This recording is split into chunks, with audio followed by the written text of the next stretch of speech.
Exactly, I got fired. Oh. Welcome. Oh, he was talking shit about you. I was literally the first thing I heard was I got fired. Well, you want to explain? You want me to explain the story really quick? Go for it. So basically, I was starting transition, and I asked them at my old job to accommodate me and transfer me to another learning center, and eventually they forced me out. So I eventually quit. That's the summary. Oh yikes! Jesus, oh my God. Fuck him. Yeah, welcome.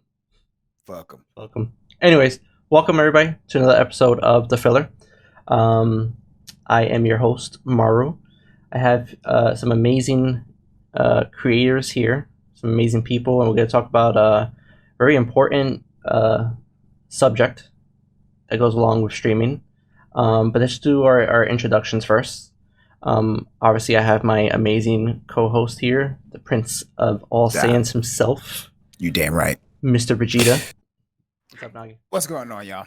How y'all feeling? Y'all already know what it is with me. It's your boy Nogi. Back at it again with another episode of The Filler. We have some amazing representatives here in the community. Some of them I know, some of them I'm meeting for the first time. First and foremost, we're going to start off with Jess. Why? Right? Why? I'm just kidding. So my name is Jess. Everybody calls me Jess. I go by Activision on Twitch. I'm a trans female streamer that has been transitioning for 3 years. And the big project that I had recently was we did a whole marathon for the Trevor Project, raising over $33,000 in 6 days. Nice. That's insane. So that was the big project that we do every year, and I put together. So that's awesome. Congratulations on that major milestone. That is a fantastic Thank you. thing. Thank you. Next, we have Ellie. I'm so happy I'm getting these names right. Oh my God. Please introduce yourself and let everybody know, what you're about, what you got going on, so on and so forth. Yeah, my name is ELLEIGHBEAN on Twitch and Twitter and pretty much everywhere else. I just shit post and stream. That's about it. That's awesome. I am also trans. I've been out for a year and a half. Trans, gay, everything. Awesome. We are very happy to have you here. We appreciate you for coming by and showing us what you're about.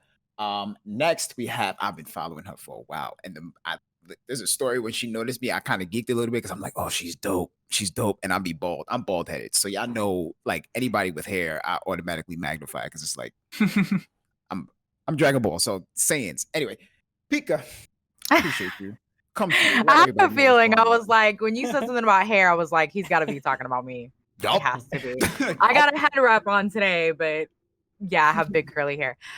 So my name is PIKACHULITA. My real name is Katie, but I go by Katie Chu, Pika, et cetera, et cetera. Most people just call me Pika.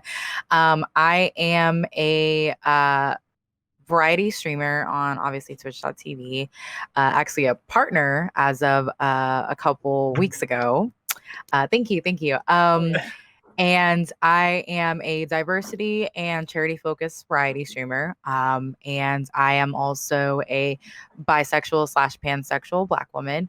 And yeah, I mean, my stream, I stream not full time, but part time, in addition to my IRL job. But my stream is heavy on community, play a huge variety of games. We talk about everything from social issues to sex ed, movies, games, et cetera, pretty much anything that you can think of. I am currently raising money for Brave Space Alliance, which is a Black / trans led charity based out of the west and south side of Chicago.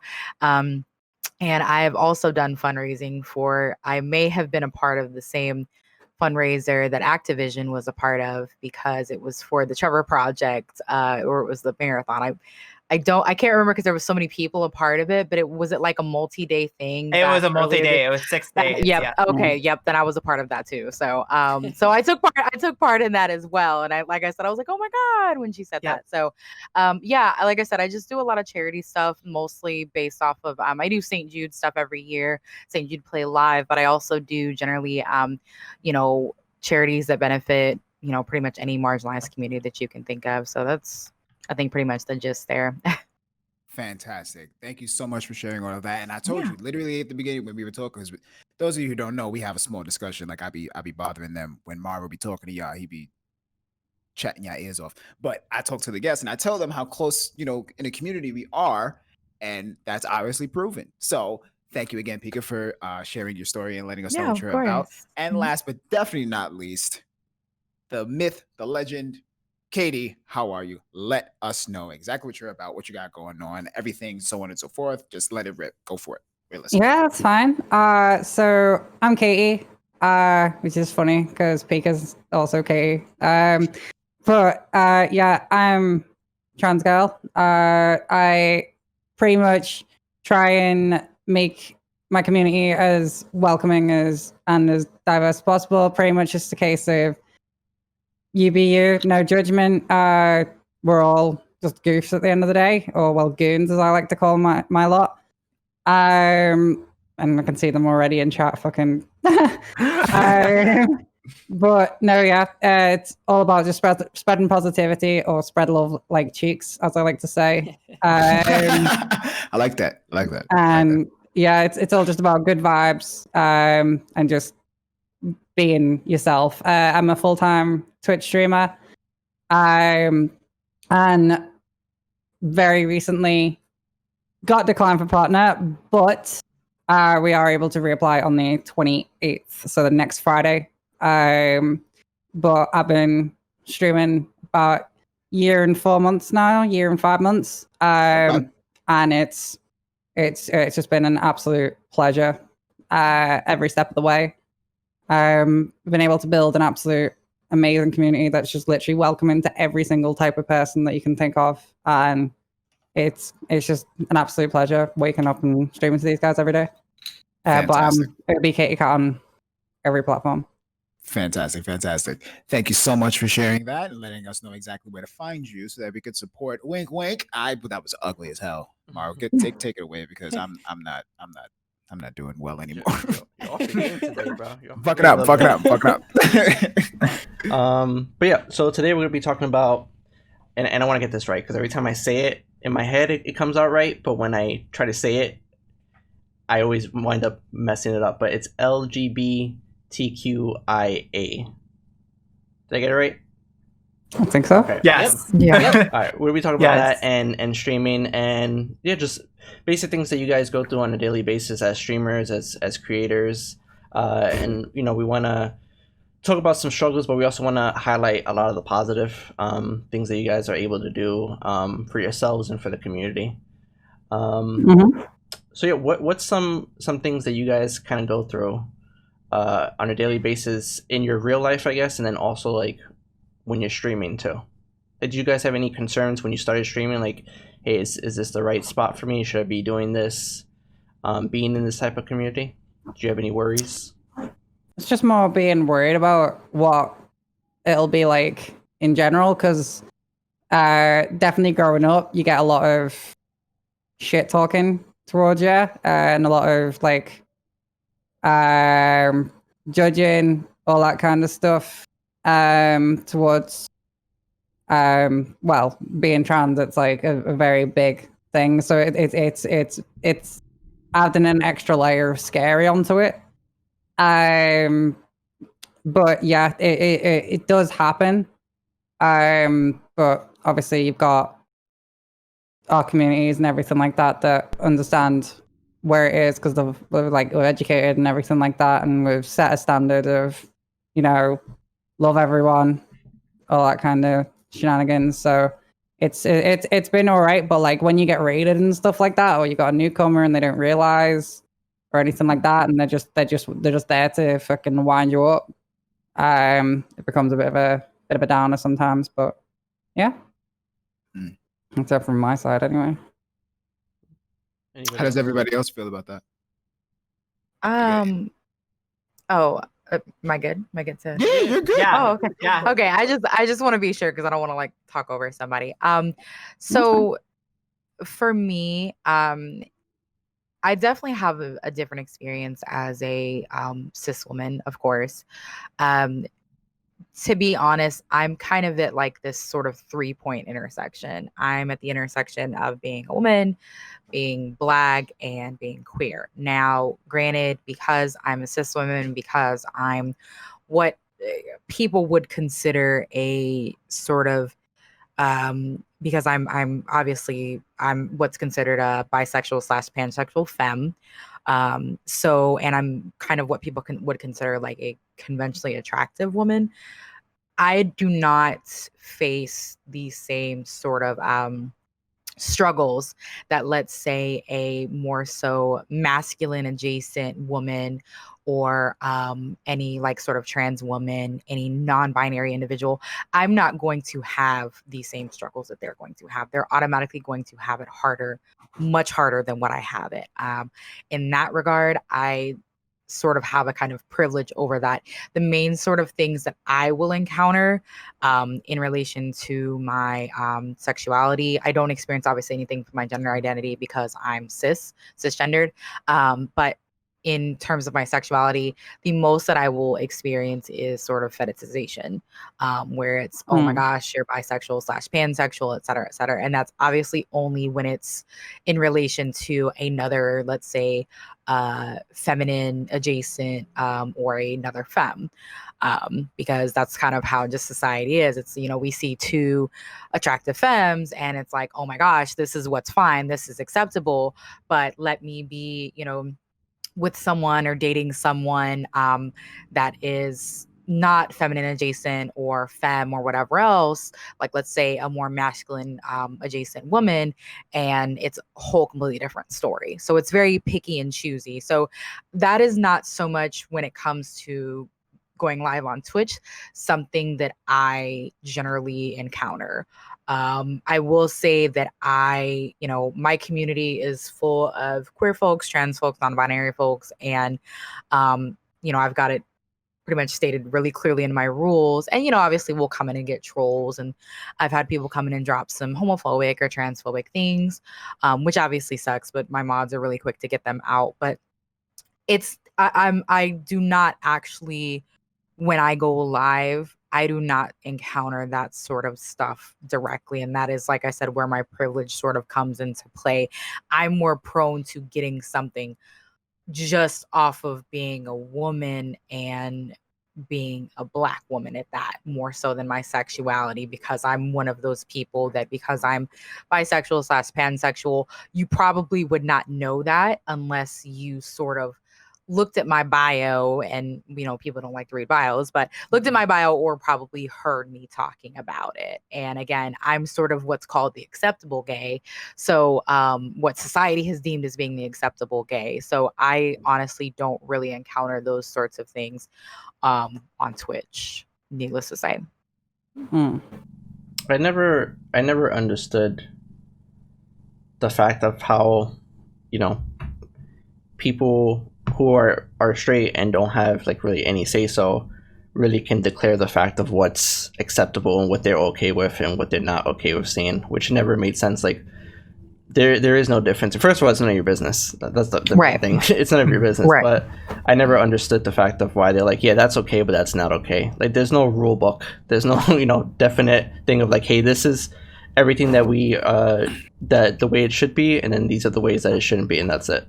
Everybody. Well, has yeah, their and own it's opinion. and like I said, it's likened to fetishization because they find it attractive. It's arousing to them. So that's why, again, depending on what kind of other individual they see me with, that is what is acceptable. There's things, of course, like there's unfortunately things like bi erasure, which is where people will invalidate somebody like me who's bi if they see me with a man. But again, I stress this to people, is I do not have it and I know it's not like a competition or anything, of course, but I stress to people that even with, I mean, bi erasure sucks, don't get me wrong, but again, I just don't have it as hard as other queer folks do. And I acknowledge that, you know what I mean? And I think that's very important to acknowledge. It kind of, you know, echoes on the whole, like, me having privilege being a lighter skinned sort of racially ambiguous looking Black woman.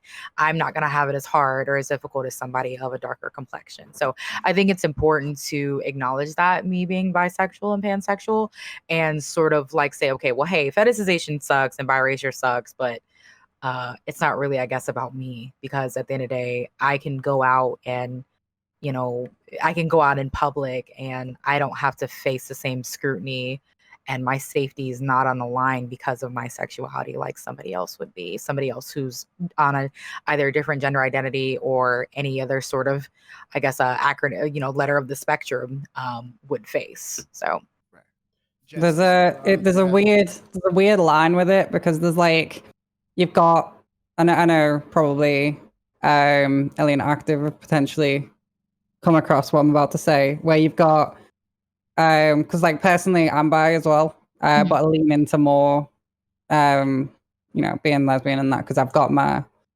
missus that I live with. She's been biggest supporter and all that through this, through everything.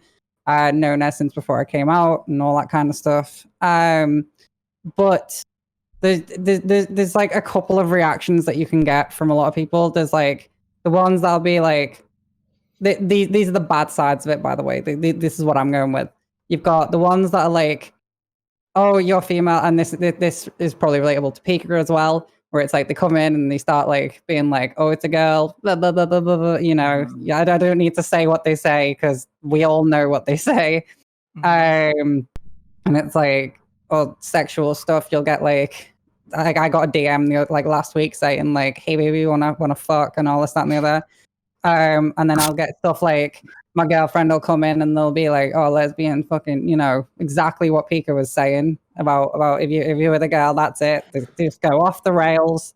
And then there's also at the other end of the spectrum, you've got, instead of fetishizing or anything like that, it's at the other end, it's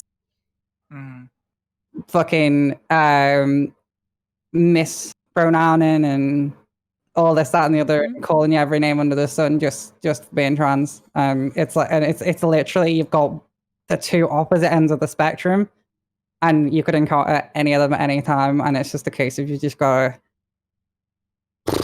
you know, you just gotta go on with it. It's fucking exhausting, honestly, and you never know how any interaction's gonna go. And it is one of those where it does feel sometimes like that is a kind of hindrance to some growth in some regards, because obviously it is not something that is completely like a-okay in society's like general overview. But it is one of those where it is getting way and way more acceptable. But it is one of those where literally you could be streaming at any point and someone will come in and say, oh, you're sexy, want my dick, and then there's another one that's like, oh, you're just the guy, and this, that, and the other, and it's like, right, okay, see where you stand with this, nice one, okay, moving on, mods, sort that shit out. But like, yeah, I think one of my favorites is the what's that? Yeah, that's always fun to deal with. See, now, okay, as a straight guy, right? I obviously have literally, and like Maru said, I have absolutely no idea anything that you guys go through whatsoever under any circumstances. Like the fact that it's literally being between a rock and a hard place on so many areas. One thing that I wanted to appreciate was the fact that Pika was able to express her hardships while also acknowledging her privilege in the entirety of the situation. And that's something that a lot of people don't necessarily do, which leads me to my particular question. As a person who doesn't fully understand what any of you go through, at the same time being a person who's like, I'm not a punk ass, so I'll lay one of you motherfuckers out if y'all like. If I catch one of you, I'm on you. Is my point. How can someone like myself, who understands that you guys are going through the hardships, how can someone like myself support or positively impact your well-being, whether it be from a distance or from a close situation? How can a friend who doesn't understand you benefit you or support you in your lifestyle and your choices, even though it's none of their business how or what you do with your life? Simply you being a human being is enough for you to be valued off grid. But like I said, someone like myself, how can I better learn to be a better human being and to then project a better learning experience to help other people be better human beings towards you guys? So that, and I understand that that's like truly impossible to get 100%, but how can someone like myself create the learning curve for other people like myself to better learn to appreciate you and support you in that way? Am I making sense? Yes. I understand completely. Cool. I talk a lot. It's just discussion, isn't it? Like it's literally just learning what people are like what people are okay with, what people aren't okay with. And I know that becomes then a like pussyfooting around everyone, but it's not to that extent. It's literally just like being like, oh, okay, well, if someone's presenting, like A, B, C, D, whatever, then just go with it. And if there's an incorrect something along that line, then and they say, I'd rather you did this, that, and or the other, then okay, it's just roll with it. It's more being laid back and open-minded rather than being so like careful, because then it becomes a case of you can't form a proper relationship or learn from someone because you're so on edge all the time. It's got to be one of those, you've got to chillax, just be like, yeah, okay, I get you, now let me get you, like if that makes sense. That makes so sense. Yeah, it's got to be like that way. It's a two-way thing. Like you've got to be prepared to listen, but they've also got to be prepared to tell you and explain and be prepared to. It's the same going for raids, which is quite funny. It's got to be a case you've got to be prepared to understand that everyone doesn't have the same way of learning about everything. So you've got to approach it from all different angles, and it is going to be tough to explain it to someone or to understand sometimes. But at the end of the day, the worst we can, literally the least everyone can do is just try, and just that's pretty much it. And as long as everyone's got the respect there, it's all good. Got it. So basically, you're essentially saying that the best way to support you guys, and I'm saying this, I'm repeating this in a simpler terms for people who are confused in chat. What you're, if I'm getting this correctly, if I'm receiving this information correctly, what you're saying is to make the effort to make the tougher conversations or the tougher interactions easier to have, so that the learning can commence, right? Pretty much, yeah. Perfect. That's perfectly it. Did you get that, chat? You sons of bitches. I'm gonna take it a step further, though. Yeah, go for it. Go ahead. Further. Go for it. So Katie was exactly right on that. You have to be able to start with the questions, but it's also what you're doing is you're giving validity to that person. The one thing that like for me, I want somebody to be able to listen, not interact, not interrupt me, listen to what I have to say. Because if you're asking questions and you're getting honest feedback, because that's what I do in my stream, I let somebody come in and be like, okay, I have a question for you. What is the question? And then I listen to what their question is. And if I don't understand it, I ask it a different way and see if that's correct. But to give a response and to be able to listen to that person, that's what we need to feel valid and respected. And I feel like, and we talked about this the other day, Katie, on Guardian Royale, big time. But about validity. Oh yeah, validity like and respect. Web people too, Yeah, there you go. That's pretty much it. But yeah, so like for me, I want people to ask questions. I want them to ask, what is your experiences? What do you feel like? How can I support you? How can I learn and understand? Because if they're not able to answer those questions, I feel like that they don't want to learn. And that's the thing that, sometimes happens with trolls is they come into my chat and they want to learn, but then they say, oh, I don't care. And then they leave. And it's like, okay, I took the effort to help to try to explain, but then they come back and then they start harassing you. And that's happened to me plenty of times. Yeah. Exactly. But the good thing is the people that ask the questions want to stick around and they want to learn. And that's how you can identify and pass the word for somebody. That's why it's becoming more acceptable, is because we're allowed to say, hey, like, here's the answer to your problem or to your question. I might have it differently than Ellie or Katie or Pika, for example, with being bisexual. Her story is totally different than any of ours. We're all human beings. We all deserve the validity from just being respected and asking the questions. And that's what drives the harder conversations, starting with the simple questions and moving forward. Right. Here's one as well. Literally, if you've got a question, don't be afraid to ask it, but think about how you ask the question rather than what you ask. Because 100%. But I'm pretty sure the majority of us are pretty much open to pretty much most questions, apart from the obvious "what's in your pants," because that's fucking irritating. But it's one of those where it's like, as long as people like ask the question, I'm pretty sure the majority of us are quite open to pretty much answer whatever. But as long as there's no like really fucking degrading kind of shit that gets like mentioned, you're just like, oh well, whatever. Because as long as you treat people like a person, then pretty much all shit goes. Apologies, I need to change my top because my hoodie's too warm. No, you're fine. Well, yeah, and it's just to echo that, like, it's, I think generally speaking, I think most people can, just as collective, but I think especially even like queer folks are generally pretty good at recognizing what's a good faith question and what's not.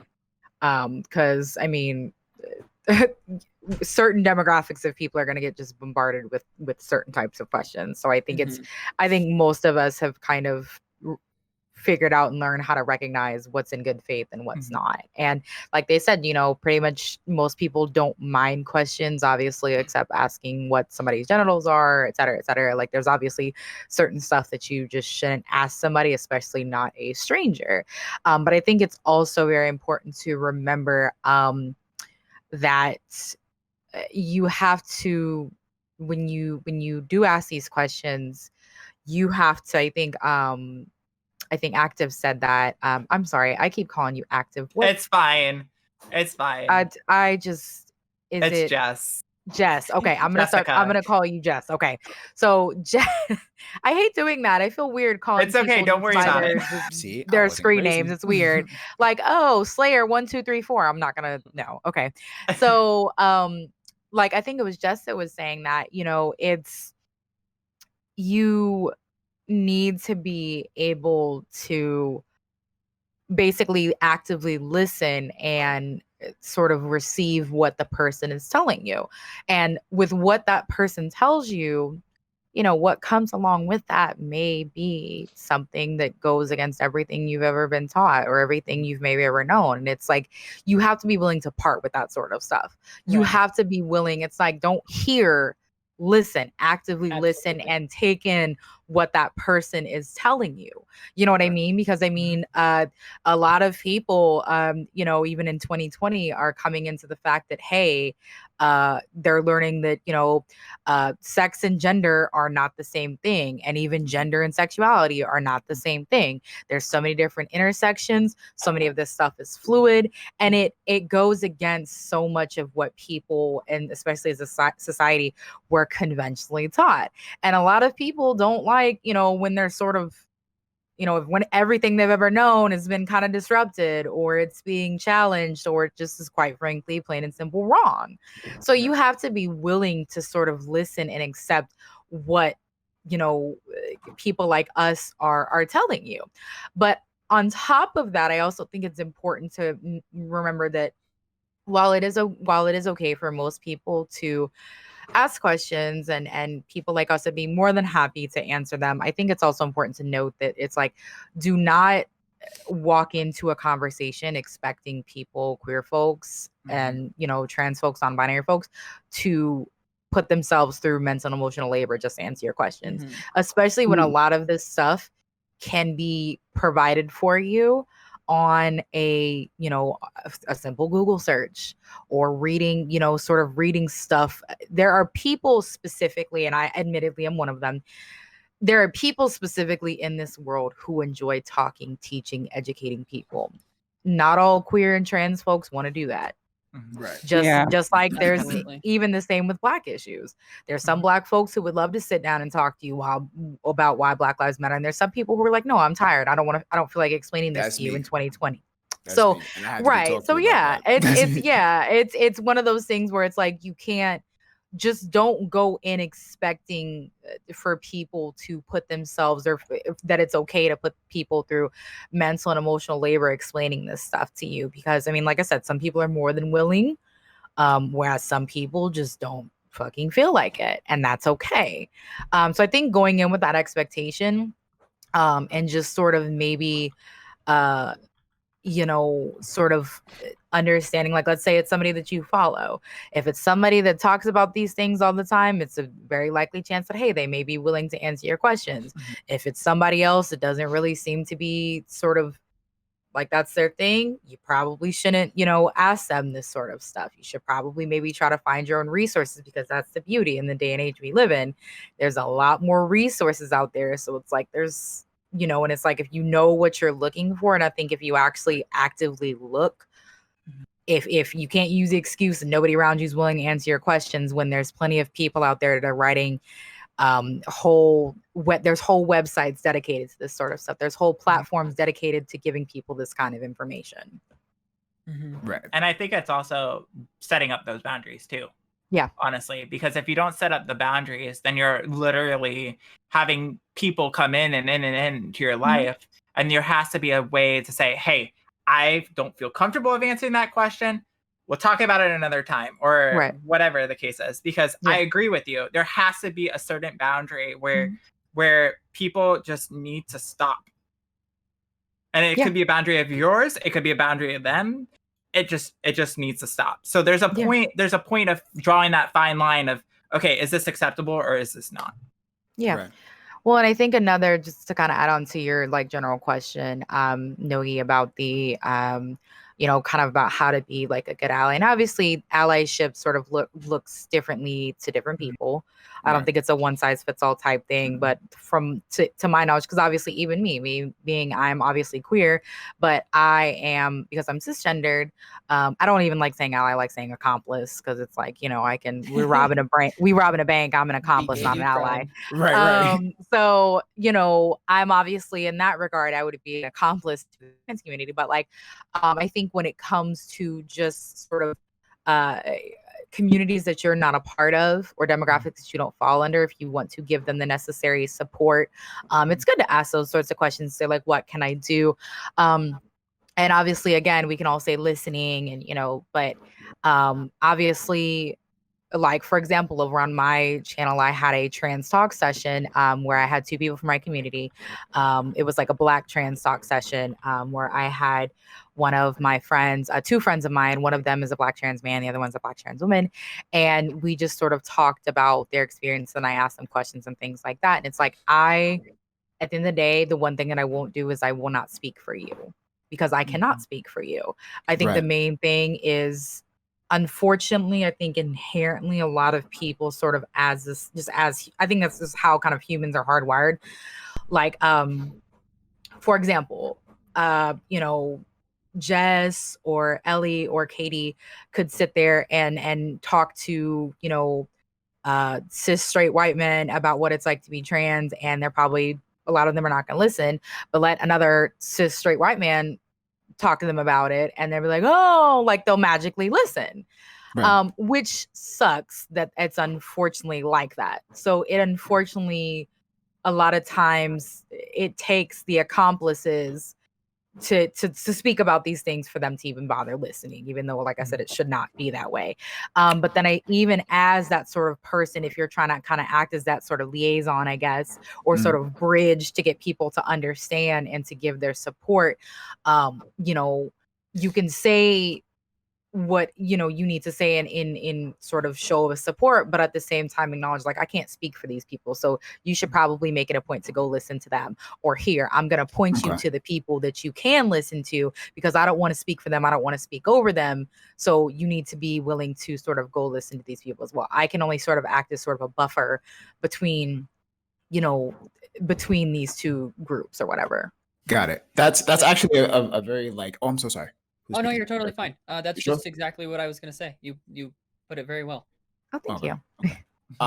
That's very important that was shared, because again, that's one of the main, like, the filler ultimately, and I tell everybody this, that the filler was 100% Maru's idea. He had came up to me and told me what it was that he wanted to do, and originally, like I told you guys, it was supposed to be about bullshit. It's supposed to be about anime, comic books, and video games, and then it became an incredibly inspiring and educational and emotionally supportive platform that we decided to keep in that area. I mean, relatively, we maintain the consistent topic of streaming, but the social issues and the social injustice issues of all major areas, and how it's affected by streaming, and how, and vice versa, how streaming is also affecting the people a part of these communities and a part of these, categories.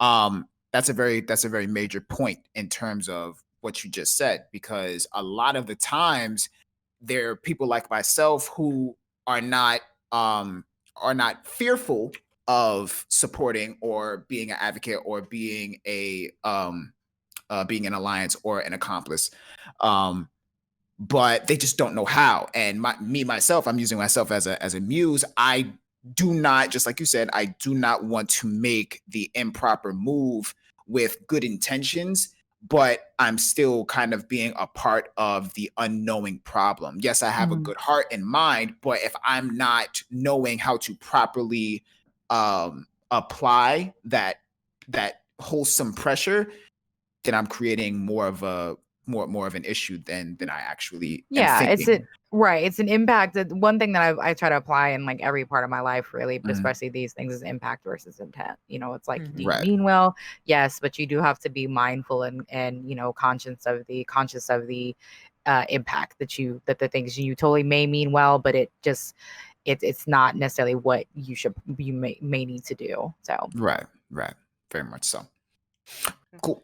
So I want to get through some of these questions we've been having in chat here. One question I have here, it says, what encouraged you guys to start streaming? And did you all have any hesitation going into streaming with your gender and sexual orientation? I can start with that one, I guess. Yeah, I literally said who wants to go first, and then realized my mic was muted. Well, do you want to go first, Kate?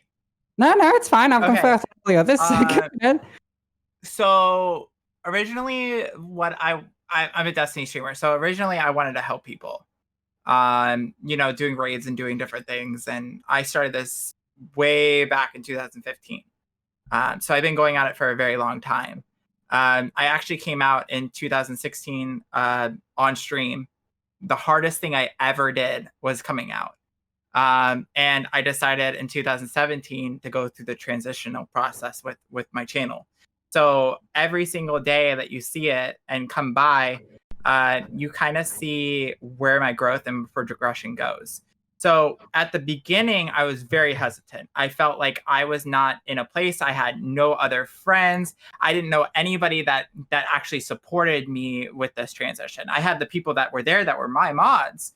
But did they really support me? Not really. There was only a select, like 2 or 3.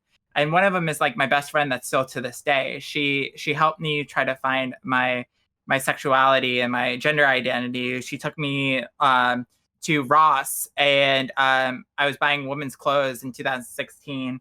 And she looked at the lady that was at Ross, because you know how when you're trying on clothes, you use the male or the female. She just looked at the person dead in the eye, because I asked them if I could use the women's locker room. And she stared at him. She said, "Go ahead." So that there's people behind you all the way. I like that. And I didn't know that. And when 2017 came along, and then met all these different people that were, trans and part of the trans community, because I know like Nicotine, and she has this huge trans community that she does with Transmission Gaming, that kind of opened my eyes for the first time and said, wow, there are more trans people here. And that didn't make me feel, that made me feel more relaxed while I was streaming. It made me feel more wholesome. It made me more like, I wanted to get out there to be able to help people understand what I'm going through. So that's kind of my story with that. I felt like I was able to change lives, and that's what I'm doing now, is changing lives even more. Understandable. Amazing. That's a perfect answer. Very good. Anybody else want to jump on? Anyone else want to go, or do you want me to do, or what? Right. Okay. What was the question? What pretty much got you into, like, what was the reason you wanted to stream, and if there's any hardships that you were thinking about that would have prevented you to do it? I mean, I feel like the only thing that would have actually prevented any of us is probably the trolls and the constant threat of harassment. But at this point, just fuck it, just do it. Not like, you can't let hate actually stop you from doing something that you enjoy. She stole that one out of my book. I love it. I love it. Ellie, you want to tell them what happened a year ago? Fucking. What you told me? Like what? What are you talking about? So okay. I'll explain it. So Ellie was a mod of my channel for a very long time. Okay, she was for probably about a year or so, and she messaged me and she says, "I think I'm trans. I know I'm trans," and she was asking me all these different questions about it, and we had a heart to heart about it. And then 3 or 4 months later, she started transitioning. And, you know, to see people grow like that, for me being inspiring for somebody like that, and having her be able to say that is, I'm proud of you. I'm proud of you. Thank you, Jack. I'm sorry, that warmed my little old heart. I'm dead serious. You could. Yeah. It was the greatest. 100%. It was the greatest thing, because it like, I see her. We didn't have a relationship for a year. And when we figured out that we were going to be on Planet Destiny together, we kind of rekindled that friendship. And because she had her own stuff going on, and I had my own stuff going on, and we were like, hey, let's just talk. And we talked for a half an hour. And, you know, being able to just have that conversation of just being out there and talking with your friends is a good thing. So, like, to see somebody grow in a community that you were a part of, and being able to strive to make them feel comfortable, and then they go do it, it shows a lot of people that one difference makes a difference in somebody's life and keeps going. I think that can agree to all of us in that. Absolutely. I've always said that. I think if you, no matter what it is you do and whatever focus you have, if you can positively change the outlook or positively change somebody's life, and hopefully they do the same thing, you create this cascading effect. And that's how, you know, it only takes one person to change the world. So I 100% agree with you on that. You learned that from absolutely. No, I learned that. I learned that from Naruto. me. Jess, did you want to? I'm sorry, not Jess. Lord, Katie. I can't even get the name right of the person that has the same name as me. You go ahead, and then I'll go last. All right. Okay. So with mine, I only started transitioning. What year was it? Holy shit. It's funny, I realized I'm 23 next month, and I was like, excuse you? Right, so when was it? It was, I think I was 19 when I started. And I went on hormones just under a year ago. And pretty much it was a case of, when I first started, or the moment I wanted to start, was during Glad's Last Wish world's first race. During that, and watching that, and the feeling of family that his chat gave me, and just that general belonging, I was like, okay, I want to give people the feeling that chat gave me that day, and do it my way, pretty much. I want to basically make somewhere that people can call home, and just generally make a space that everyone's welcome to, and push just to be the best people we can be, that kind of stuff. But definitely one of them, when it started, it was very much one of those where it's like, oh, well, shit, is it going to be this, that, and the other, in regards to, like, because obviously I'm trans, and then everything like that on top of it. It was just kind of a bit scary. But since, like, I remember as Active said, or Jess, sorry, obviously regardless, I'm gonna be swapping and changing all I don't night. care. But it's pretty much when you're saying, like, the first time, like, someone, like, really validates it by, like, you for example, like the changing room issue, or like you go to, like, a restaurant or a bar or something like that, and you go out, and then you go to use the toilet, and then, like, for example, I had to go out, like, I was like fully glammed up, like ready to go, and I was in a bar with my missus. Oh my god, that just bonked. But I was out with my missus at a club, and I nearly went to use the guys because I was like, there is no way that I'd be allowed in the other one. And literally, my Charlotte just literally grabbed my hand and was like, no, I'm not letting you. You know, it's one of those where you go in there, you're in danger. So, like, she literally grabbed my hand, took me in, and then, swear to God, like, it's like a social gathering. It's incredible. When you go to the other bathroom and that, and everyone's like, oh, hi, and you're like, whoa, okay, this is actually nice. Right.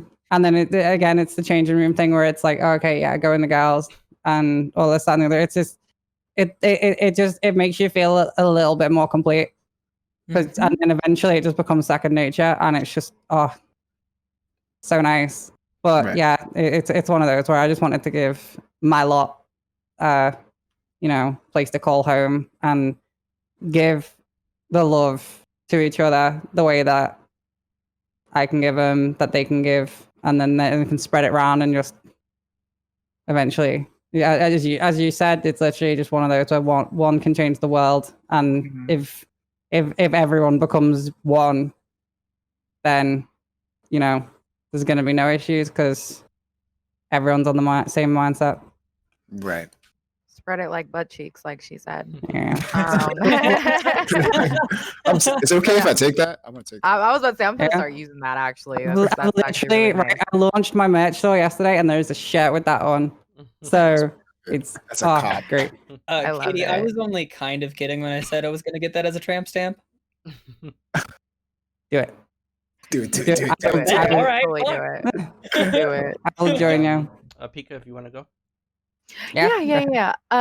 Well, no, I mean, honestly, mine's kind of bland. Mine's not. I mean, basically, I found out about Twitch like not too long after I got my PS4, and I was like, I mean, I've been gaming like my whole life, but I was just like, oh, this is a thing where people just watch you play video games, and I was like, well, I'm kind of entertaining, so maybe my friends can just watch me do it. Maybe it'll be fun, and that's really what it started off as. It was, I mean, I still do it for fun by all means, but it was literally just like, oh, maybe my friends will want to watch me, or people that follow me on Twitter, like, and it just kind of, I fell in love with it because I'm like, well, this is very entertaining.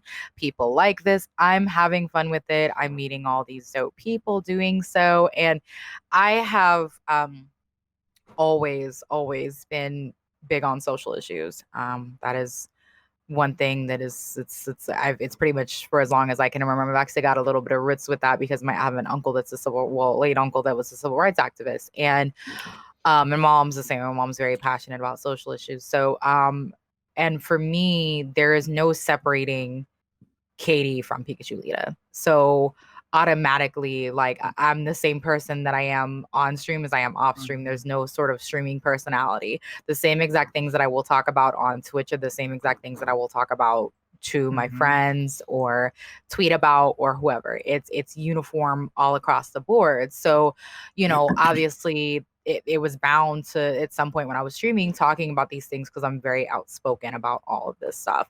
And you know, kind of just as my community grew, obviously I made it a point to tailor my community to my, you know, beliefs, my morals and things like that, and my sort of passion for social issues. So which you know, created, and that was honestly what I wanted to do, but it helped create a safe space for various marginalized communities, including the queer community, which I absolutely loved. And it's a very no tolerance thing. I don't take bullshit. I don't, you know, I see bullshit from a mile away. And absolutely not. There is no like there's no I tell people all the time, like I don't debate people. I don't debate people on things that are inherent human rights. I'm not debating somebody's humanity with you. We're not going to do that. It's either you agree with me or you don't. I don't care if it's something that somebody pointed out to me called the tolerance paradox, where it's like in order to get rid of intolerance, we cannot tolerate intolerance essentially. And it's like, I'm not going to do that. So it's like, you can call me intolerant all you want, or et cetera, or that's fine. Go ahead and do that, because I'm just not going to tolerate any of this shit. Either you're, you support queer people, you support trans people, Black Lives Matter, et cetera, you don't, or you don't have any place sort of adjacent to me. I don't need your views that bad. I don't need your follow that bad. I don't need your money, whatever. I have a job outside of streaming. Streaming gets me extra money, but you know, I'm doing this. I'm cultivating my platform for me, and I'm surrounding myself with people who align with who I am as a person. And that is one of those things that is inherently about me. So I just sort of coming into streaming and sort of seeing what I could do with it. I was like, okay, I want to create this platform, to help uplift these voices, to help sort of diversify this space, which is mainly, you know, straight white male dominated, and create a safe space for people to come in and enjoy gaming and talk about other things while also knowing that they are protected, and I'm doing whatever I can to keep these people safe. And as for me, in terms of kind of the whole coming out thing, I think I kind of always knew, but I was just kind of in denial, and not for any specific reason, because I was grateful enough to have grown up in a very, like, my mom is pretty much, I get my personality from my mom. And so it was never a matter of, I pretty much never had to really come out. I think it was just more so of being in because all I've ever really known was, is Nogi okay? Is he alive? What? Okay. I was like, oh shit. Okay.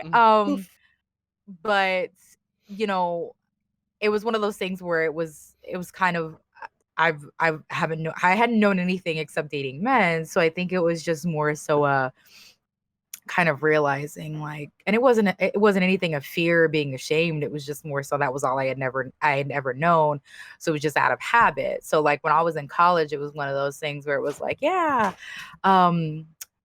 I'm gay when I drink. And it's like, and I realized, girl, it's not the alcohol. It's just the fact that alcohol is giving you courage to actually do the things and say the things that you want to say. And that was actually in college, was the first experience that I had with a woman, needless to say. So, and then kind of from there, it just sort of, I realized, like, and it's funny because apparently my best friend from college, from our freshman year, knew, and she was like, okay, girl, you can sit there and tell yourself all you want that you're straight, but we all know.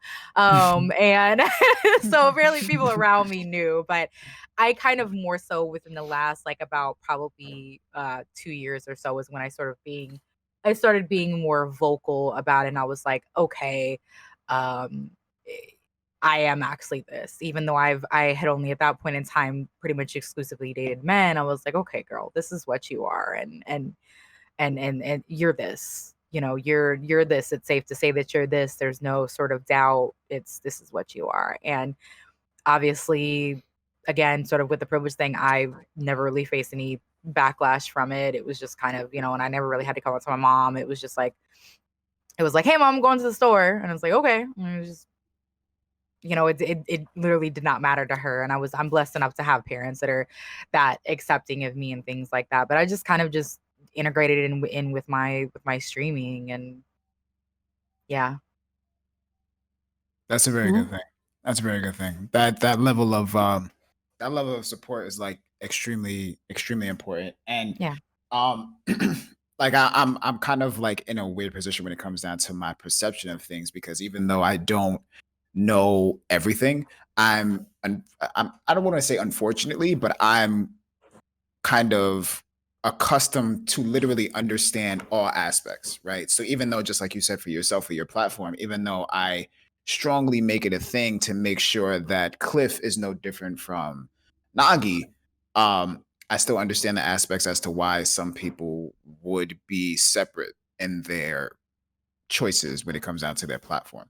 But I just want to highlight how important it is to have a parent that is so accepting and incredibly like it does not phase them what their child is in terms of their sexual orientation or the gender that they feel is a part of who they are. And that's something that I personally think that that's something that's extremely important. And when or if ever I become a pop, I'm gonna be old, bro. My knee. Listen, go ahead, Mara, take it away. My knee started hurting while I said that. God damn. My knees always hurt, bro. It's because you old, motherfucker. I'm super old. Let's see. The next question we have here is, who was it hardest to break it to when you guys found out who you were as a person? All right. You know, And I should clarify this- in saying this. Obviously, any and all questions we ask, if you do not Yeah. feel comfortable in answering, it's totally okay. This is a safe I space. just try not to cry We because don't want to. Yeah, we don't want to This- force anything on Yeah. anybody. Right. Okay. I'm fine talking about it. It's just gonna be a bit touchy. Same with. Okay, I can see Jess is already getting. no, I'm gonna talk about it, but yes. Yeah. Well, you've pretty much read mine. Mhm. I did. But I did make a tweet longer on this a while ago. Pretty much about like what it's like, because I wanted to give it a little bit of perspective. In terms of what it was like for me growing up. And it was like written quite poetically, because I was like, I don't want it to be coming across as I've done this, I've done that, this happened to me, fucking sob for me. It wasn't like that. I wanted to make it like pretty. It was gorgeous. But it is very right, fuck it, I'm just gonna get into it. But pretty much I knew about me from a very, very early age. But when I was growing up, obviously society wasn't at a place that it is now. It was even less tolerant then. And what's it called? Basically, like my dead name that I no longer have, thank fuck, was a birth name. Pretty much that always felt alienated to me. And pretty much it'd be a case of you'd get called a name that you don't associate with and all that. Even when you're young, you know something's off. Something doesn't feel right. It just feels like it's not you or anything like that. You know, you're different to everyone else, and this, that, and the other. Then puberty fucking hits, the wrong one, and then shit goes downhill from there. But during mine, when I first tried coming out, unfortunately, my parents at the time did not have the response which Pika had, unfortunately, which kind of sucked. I was hoping for something like that, but it was very much, I think I was about 12 at the time when I tried coming out. And what happened was, instead of that, what happened was they sent me to a doctor to get fixed. Went through multiple counseling sessions to try and sort me out. Pretty much was just saying that there was something fucking wrong with me, because obviously it wasn't a big thing. Like they even now, like the clinics are like, you look at the UK fucking gender identity clinics, there's like 5 over the entire UK, and it's like, right. And they take years to get into. Yeah, it took me. Well, I started when I was. Well, I went when I was 18, and then I didn't get onto hormones till a year and a half ago, which is not. Well, I would have been 20 and a half. So it took me like 2.5 years to get in. Mhm. But yeah, so that all happened. They sent me to a all guys school to completely try and dissociate me from that. List goes on. I'm not going to get even further into it, but like it led to a lot of me being an alcoholic and a drug user and all sorts throughout my teenage years through school. And then eventually, like, so that's what happened when I came out initially. And then when I'd moved out, because I've got my own place now, thank fuck. Which is surprising. I didn't think I'd make it past 20. But now, my mum is my biggest supporter. She is an absolute treasure. My dad, I do not speak to anymore. We have completely cut ties. For a multitude of reasons, one of them being trans. But that was my initial coming out. But my mum now is, she's great. She'll like call me up. She's always like trying to check in on how streaming's going. She's always asking about the transition, this, that, and the other. And the funny thing is, I look this bit of her now, which is hilarious. But no, yeah, that was pretty much my one. Yeah. Anybody else wanna go next? Well, hold on. Pika or Ellie, do you want to go before I say it? I mean, honestly, I honestly can't go because kind of like I said, I didn't have any. Okay. There was nobody I really had to, like come out to because it was kind of already. Most people in my life kind of already knew, and I've just got such a, again, accepting family that I never had any obstacles coming out, to be honest, unfortunately. So, I mean, yeah. Okay. Just wanted to give you, a second. That's all. So kind of like Katie said, I kind of knew at an early age. I didn't know what was right and what was wrong, but 5th grade, there was an instinct that I had that I knew that this could be possibly it. But I just didn't know. And it just came into my head. But it really didn't start stemming until 7th grade when I started cross-dressing and being able to figure out who I really was. Growing up, when I hit puberty and just growing up in general, I never wanted to take pictures. I never wanted to be with my family.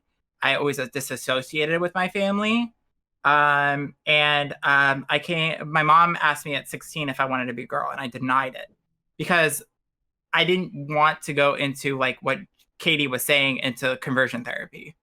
And that's the one thing that I was like blown away, but that's my biggest regret, honestly.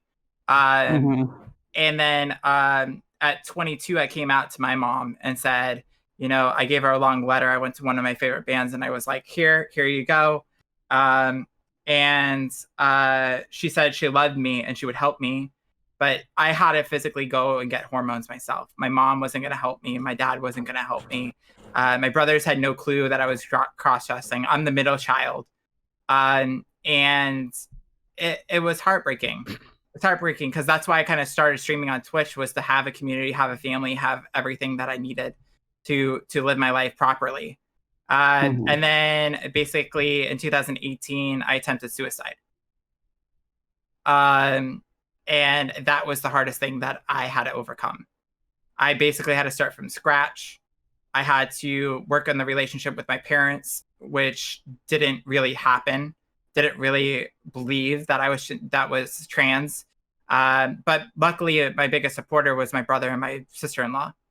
They literally saw that I was starting to be happy. And then when I got out of mental rehab and started being in Orlando, where I'm now, I feel like a whole new person, honestly, because I'm away from my mom. My dad passed, unfortunately, last year. But the one thing that I took away from just being up here for almost pretty much over a year, almost 2 years, is that my mom or my dad saw that I was happy. My mom sees that I'm happy. She calls me from time to time, maybe once every month. But my younger brother calls me almost every week or every 2 weeks.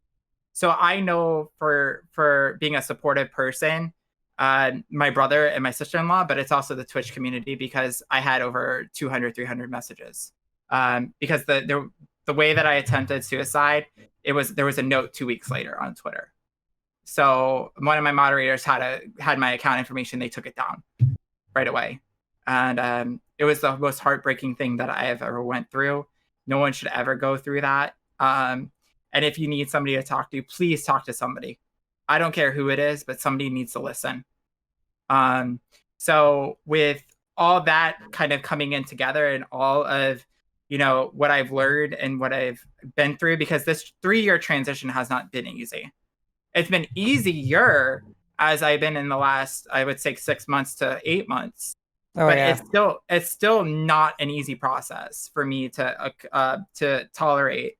And there are times where I think, and I don't know about you two, as in Ellie and Katie, but there's times where I've always talked to my my therapist, and I say, I don't know if I can do this anymore. I don't know if I should be transitioning. I don't know this. I don't know that.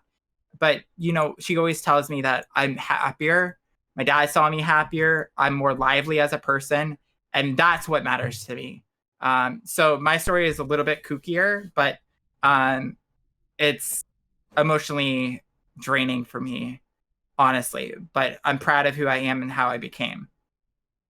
I have actually heard that before from quite a few people. Personally, I'm not in that boat, but obviously that's because we're all different, But there are multiple people that I know that do have that, like doubt every now and again, just because it's so fucking exhausting. Mine's more a case of I don't doubt it.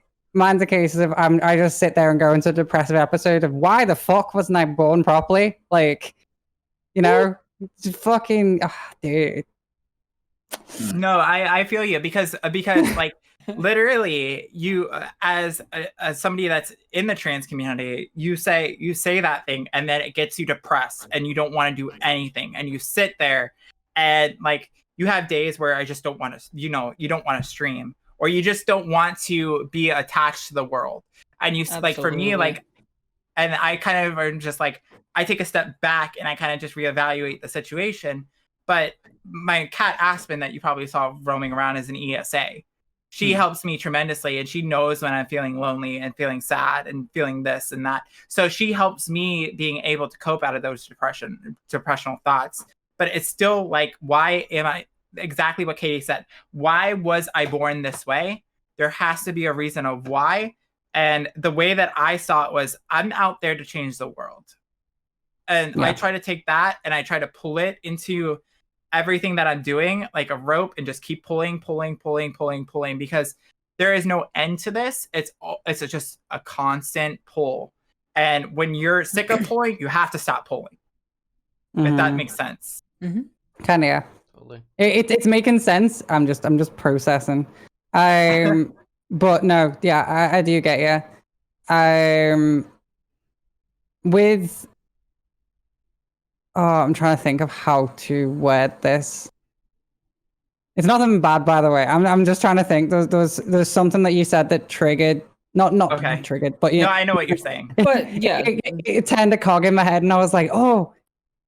It's a thought. It'll come back to you. Yeah. Oh, right, okay. Move on. I'll go back to me. If I do, if it comes back to me, I'll either fidget spinner or jazz hands. It'll be one of the two. Okay. It's severe ADHD. Trust me, I'm moving my hands. Fucking mood. Yeah, I cannot sit still at all.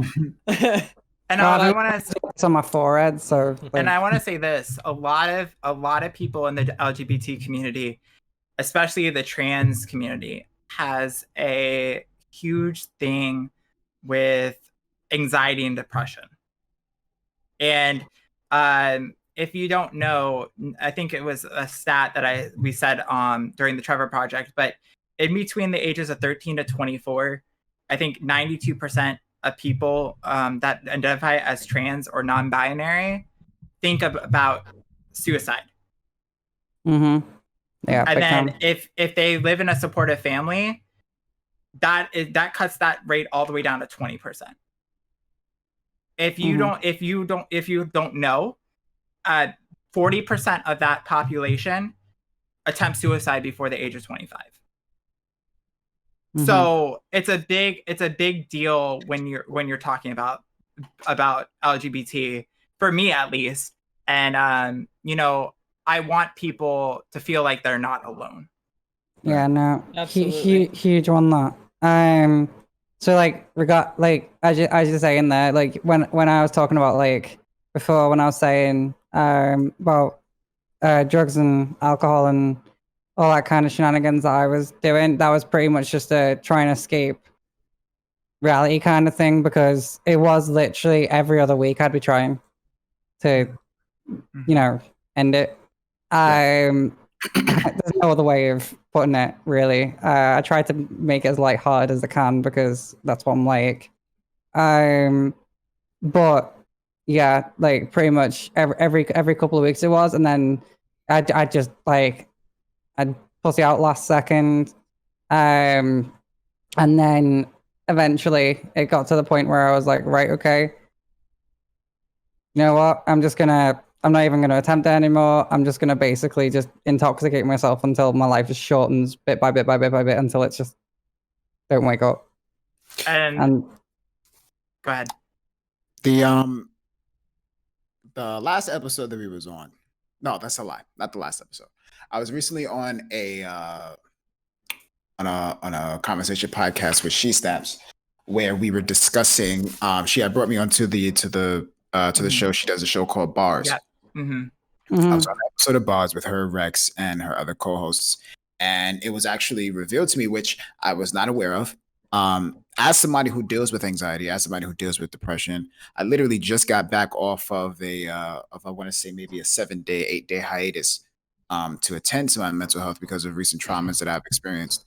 One of the main things that was revealed to me was how the life expectancy of people who deal with mental illnesses shortens rapidly at a incredible rate. And the fact that the number that just gave us is it's basically multiplied because of not only dealing with the hardships of the anxiety of depression, which naturally comes from literally anything, but having the hardship of not getting the support for something that just naturally comes to the individual, feeling like they are literally worth nothing, or feeling like there's something wrong with them, or feeling like there's something that makes them who they are, and that literally makes them the bane of the world's existence. Literally, them existing is a problem for everybody else around them, and that's what ultimately is being embedded and beaten into their brain. The brain, being one of the strongest things in our body, has such a fragile fragile exoskeleton around it, because it can literally anything the size of a penny can legitimately crush everything about us.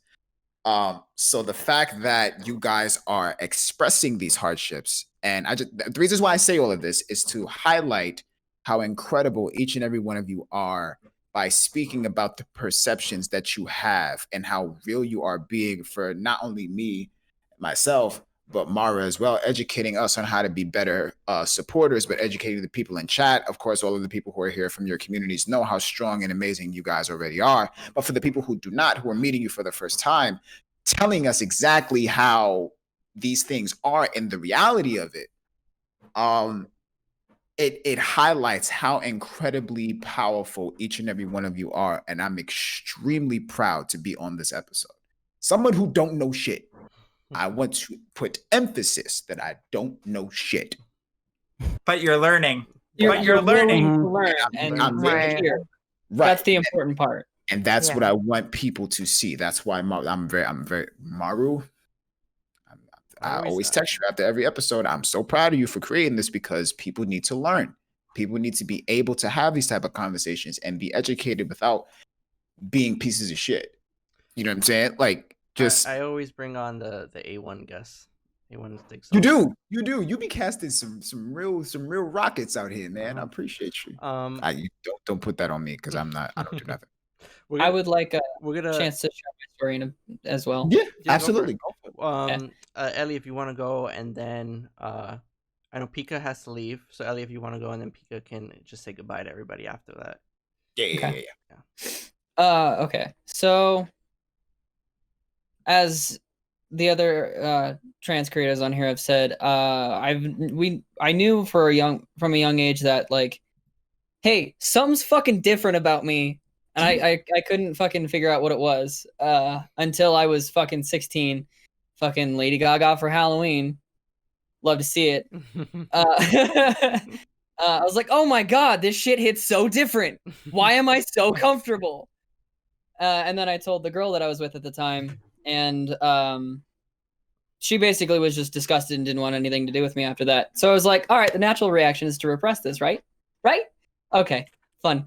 And then I got married at 23, and all that shit just festered the entire time there. And it made me a really fucking toxic person. I was toxic to my ex-wife, and I was toxic to myself. I was trying to kill myself every 6 months for 3 years. But she finally was like, I've had enough of you. I'm leaving. Deuces. And I was like, all right, cool. You're leaving. I'm going to come out now because that's the only way I can cope with this. And so now that I have done that, I haven't been suicidal in more than a year and a half, which is fucking rad. It feels amazing.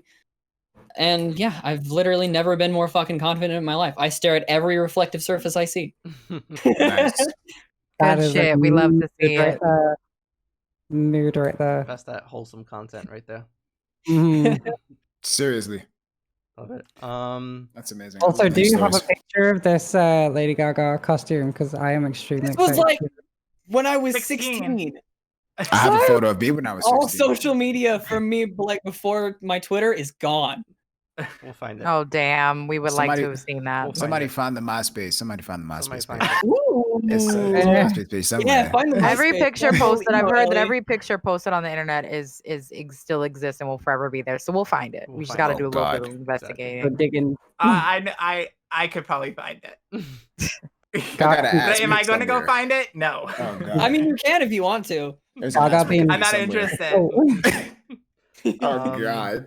Pika, I know you gotta go, so I don't want to hold you up any longer. If you just wanna. No, that's okay. No, that's totally fine. Do a little outro here. Yeah. That was my mistake. I forgot to tell you guys. So one little special thing we do at the end of the show is that we go around and we kind of we give a shout out or some good recognition to somebody we know or somebody in the community. So Pika, if you want to just do your outro, if you want to just shout out somebody you know, and then do what you gotta do. Yeah. Well, first, I want to say thank you so much for inviting me to be on with all these other lovely people on here. It has been great just kind of, sharing these sort of shared experiences, talking with them about, these shared passions and et cetera, et cetera. I'm definitely going to give them all a follow for sure. So I love coming on here because I'm like, I can meet new people to follow. So again, thank you for letting me be a part of this sort of discussion and for helping sort of potentially educate whomever that may be listening. Pretty much shouting out queer people, queer, trans, non-binary, whatever. Shout out to all of us because we are out here doing the damn thing. We are not strength, we're not labor, but we're fucking resilient in the face of everything that we face at any given time. And damn right. I love us and we're dope. I also do want to also give a shout out to one of my great friends. Their name is Nick. They are another actually streamer who took part in the Trans Lifeline charity event, and they are a wonderful trans non-binary streamer, and I love them so much. They're out here doing wonderful, amazing things, and I absolutely adore them, and they're just a wonderful person. And yeah. I just want to give recognition to people kind of in the streaming space that I know, sort of while we're on the topic of all this, because like I said, they're just a wonderful person. They deserve recognition.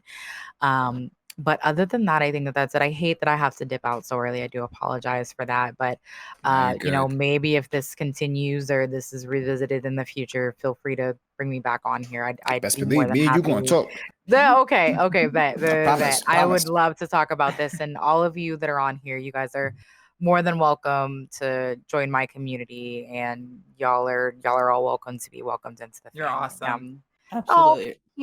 thank you so much. Yeah, and we'll, like I said, y'all are always welcome, and to follow me on Twitch, Twitter, whatever. And then I am arguably, people say that I'm probably the nicest person you'll ever meet, and I'm pretty She fucking is, funny, I think sometimes. but she So. don't take no shit. I don't. So let me It's know her. if anybody's fucking with you guys, because I don't play that shit. And I got like 13,000 followers on Twitter. I'll stick the hounds on them. Damn right. She's the reason I learned about So. canker sores. I didn't know about that. I'm the reason you learned about what? Canker sores. I had no idea what those were. Oh, yeah, I get like ulcers in my mouth around my. I got one right now, and I'm like, I'm dying of it. That shit hurts. I think I give a lot of people a good amount of knowledge too. So like I said, feel free to follow me, and you guys will be welcomed with open arms. But I just wanted to tell everybody to have a wonderful rest of your nights. Please stay safe, and you guys take care. Okay. Same to you. Thank Nice you. meeting you. Absolutely. Bye, guys. Right. Bye. All right, guys. So we have a couple more questions to get through here. Let's see what the next one was. Okay, so obviously we've been talking about a lot of all of the negative and a lot of the struggles you guys have gone through. Let's try to like shed some light. One of the questions we have here right now are what are some of the positive experiences that you've had as a content creator? What are some wholesome moments? I know, Jess, you were talking about one before with like, with Ellie coming up to you like that, but if there's any others you want to talk about? There is. So first of all, I'm going to talk about the charity event first. Yeah, so the last 3 years I've put up a charity marathon for all these content creators, no matter diversity or gender identity or, sexual orientation or whatever. And the first year we raised $14,000. Last year we raised $10,000. This year we raised $33,000 over, which is unbelievable. And the amount of support that has come through that has been bonkers, honestly, of just love and support, not just for myself or Ellie or any of the other content creators that were on there. And I wish you could have been on it, Katie, but we weren't like really like close together yet. But yeah. But the whole point of it is we all came together for a cause. And that's the biggest thing that I try to throw on. But yeah, Ellie has talked to me about that experience. But there's one wholesome experience that I take away. And this is just happened recently in the last month. But I had a person that identified as a trans male have the courage to go up and tell his mom. It's something that they've been struggling, and they were the whole time they were talking about like what I went through and the struggles that I went through, and telling them that you surround yourself with good people and things will come together and things like that. And it gave him the courage to actually go up to his mom and send her a text and saying, I don't identify as this. And they came out, they told me, and their mom bought them a binder right away. So, and if you don't know what a binder is, it's a compression device for your chest to hold down, the girls, I should say. That's fucking amazing. And yeah, so I'm educated because I thought you were talking about a school binder, and I'm like, why? No. It's actually a body binder. It's like just one big bandage that like holds that back that way like that. Got it. Okay. And it makes it flat.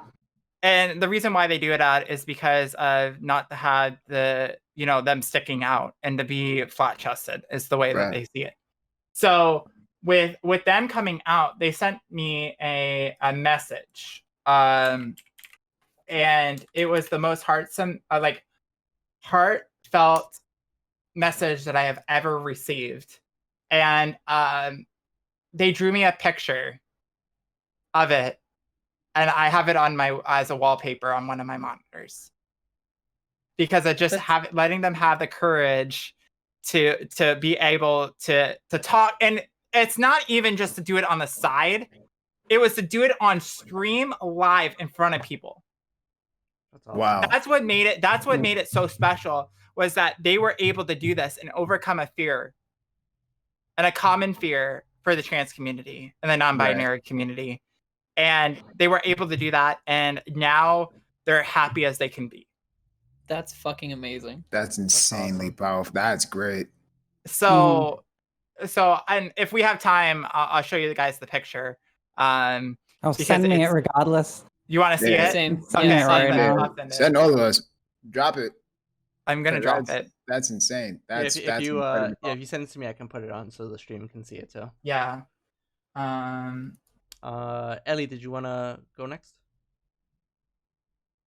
No, because I forgot what we were talking about. Good things that happened in your life. Yeah, like Oh, a wholesome shit. moment in streaming streaming. or stuff like that. Fuck, like legitimately all the new friends that I'm making. It's so much fucking fun to play games now. Like, not just as a coping mechanism because I'm depressed all the time. That's actually a really okay. Now I can relate to. Everything here has been a 100% learning experience for me, because I haven't been able to relate to anything. But being able to because a lot of us use gaming as essentially an escape. And I had this has to do with the last episode. MARU was there for that, to where for my mental health, because I have severe anxiety and depression because of abandonment issues. Because of that, streaming became such a powerful impact in my life, because I was surrounded by people that were kind of praising NOGI, that were praising, the persona. And when I would get off stream, I would have when I was on camera, I would have this immediate rush of appreciation and attention. And then the moment I got off camera, even though I had a beautiful woman who was, sleeping in the same bed as me, we are no longer together.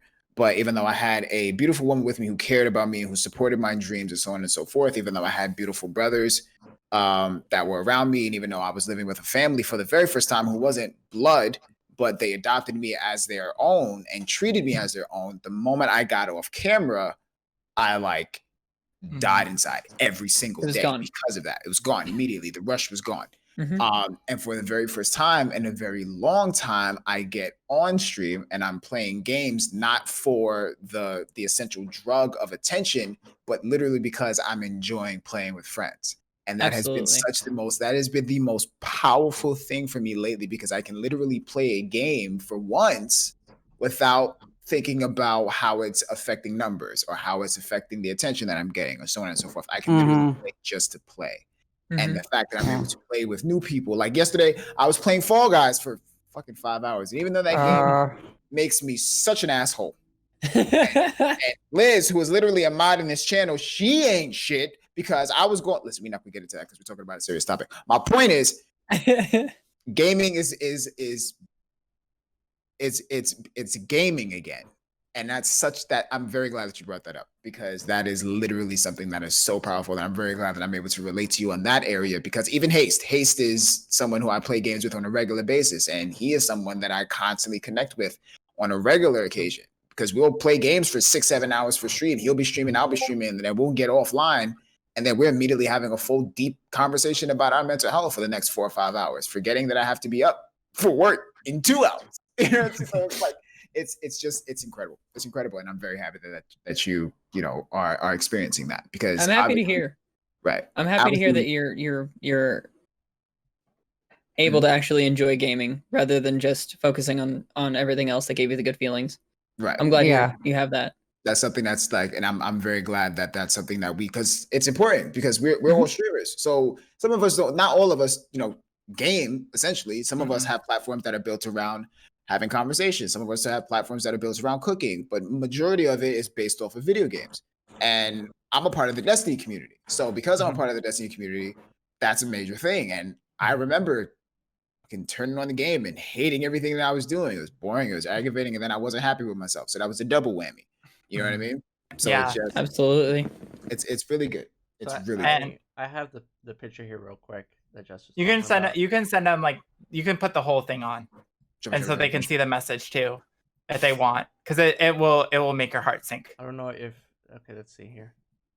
If you can't, you can show them the picture. But Yeah, it's actually really tiny, and I can't bring it up. I can do it later. That's But I do cute. want to Nogi, I do want to talk about that too, about gaming and streaming. She Snaps and I talked about this because she knows that I'm kind of a mental advocate too with all the stuff that's going on. Right. And she and I because she was part of the charity marathon that we were there, and she brought me in and we talked about this. It's staying in the moment, honestly, with gaming and with streaming, that we're just concentrating solely on that and not around us. Right. And that's what the best thing to do is when we're stressed and we're like not calm about the outside world, like or not calm, we're frustrated or whatever.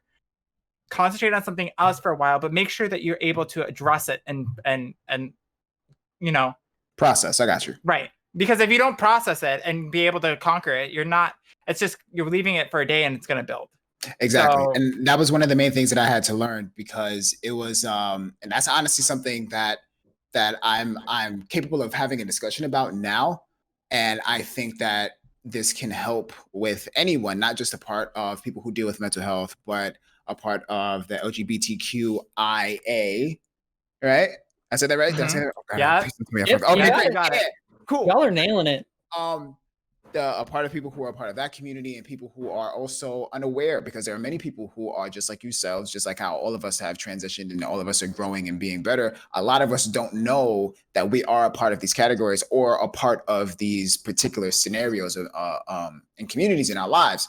One of the most important things that I did not know, that I think is an incredibly piece of information that needs to be learned, and once learned, then taught to everybody else, is the opportunity of being able, and this of course has to deal with choosing whether or not you are that person or not that person, but when you are capable, you enforce it, being able to identify your feelings and being able to articulate those feelings in a place where it is not an attack. And that goes with people who are not only feeling what they feel, but that goes with people who are also 100% unaware or uneducated about it, such as people who don't know how to handle people who deal with depression and anxiety. Articulate the fact that you are unaware, but like you said, the difference between intent and impact, that has a tremendous amount of work that needs to be done in terms of that area, because in order for us to be better for each other, and in order for us to create that opportunity of understanding across the board when it comes down to it, is making sure that that lesson is learned. Because personally, I would very much rather have someone who is dealing with trying to find the situation of them identifying who they are. I would rather them only be having to deal with simply trying to identify that and knowing that that is not a problem. Right. It's hard enough trying to identify who you are, but having the feeling and the pressure of knowing that if that's who you identify as, and that can then result to being a problem, that's quicksand. That's quicksand, and that's not fair. It's hard enough. You know what I mean? So yep. I think that's something that's really important. Yeah, life is tough enough as it is. We don't need to bring down other people and feed into that negative energy. I think, like I always say, it's, you gotta kind of mind your own business. Everybody's going through their own struggles, and just support. If you're not going to support people, just mind your business and don't even get into it, because there's no reason. It's not affecting you in any way, shape, or form. And that kind of negativity is just, it's what's going to keep the cycle of pain and hatred going forever. But I also feel that a lot of the pain that comes from this is people not understanding or listening. Like we were talking about earlier, I feel like the pain of not just listening to somebody, you could totally just like not care. Mm-hmm. Right. That's totally fine. But at least listen to what they say and then go do what you need to do. Yeah. Right. 100%. That's what I'm leaving it at right there. Yeah, Right. the hardest part is the fact that like they actually have to listen. It's impossible to educate a brick wall, you know? Right. Yep. It's like that meme of that guy arguing with the wall. That's me talking to you about chicken wings. For those of you who don't know, this backstory. Maru eats wings and he leaves meat on the bone, and I hate him for it. I hate bone. Right? I hate him for it. No, right. I don't want to eat You leave meat on the bone. We get into this discussion as to whether it's wings still if it doesn't have the bone in it. Oh my god. That's not a discussion. Okay, That's a nugget. Like, because here's one, right? Okay, so there's someone that's very close to me in my community called Tobin. He is extremely close to me. He recently had, well, he made some. Jane's already laughing here. He made some chicken dippers. And when we asked, what dip you having? He turned around and went, I ain't having one. So then it is no longer chicken dippers. It is chicken fingies because you can't dip dippers into no dip. Right. And this is the conversation that we got into, and now we bully him for it. See? At the moment, I feel like he has a tendency of sending me pictures of his unfinished wings, and it pisses me off because now I have unfinished wings in my phone. And I gotta explain that shit to people who go through my phone because they think that it's me and it's him. So you just setting me up for bullshit, and I don't appreciate it. Stop setting me up. I told him I was gonna set up an OnlyFans just of me eating chicken wings. That would literally be the only OnlyFans account that I would ever report. Don't you ever put that? I don't give a damn about the titties. I don't care about none of that. I don't care about y'all can post whatever type of porn y'all want. I don't care. I support all of y'all. But that motherfucker, no, you are not gonna put that travesty on. I'm gonna post the picture that I sent you, and I'm gonna put up a poll and see if I ate enough. If people think I ate enough, because I feel like I ate enough. It's just I don't want to eat cartilage. I'm not gonna eat cartilage. It's nasty. I hate them. You're opening up a door you don't want to open. You have no idea. I guarantee it. I did it with mountaintop, and I'll do it with chicken wings. I don't care. All right, I'll be devil's advocate. That's fine with me. I hate you. That's not devil's advocate. You're just a fucking asshole. Just a devil's advocate. You're being a dick. It's just I hate him. Never change. That's perfect. Okay, so I resign every week. That's Katie, if you want to finish up this question, and then we'll do the outro, and I'll have one last question to ask all of you guys. Yeah, sure, go ahead. So yeah, if you want to just continue, I don't think we got to hear from you. One like a positive impact or a positive experience you've had in streaming and being in the LGBTQIA community. Is it just one? You can talk as many as you want, but right, okay. Well, there's multiple. They don't literally associate to LGBT because there's like, as Jess has given an example of, like there's so many. I don't have any like cute pictures or anything like that to show. It's more private stuff, which after reading these ones, I'm pretty sure they wouldn't appreciate it if I showed them. But yeah, no, that one's really cute, by the way, Jess. Just want to say that's adorable. Isn't it so cute? Yeah. But with mine, heartwarming kind of stuff. We've had a lot of people like coming out to me, coming out in chat, messaging either the goons as a collective or just myself, coming and saying like, you know, you guys make such a difference.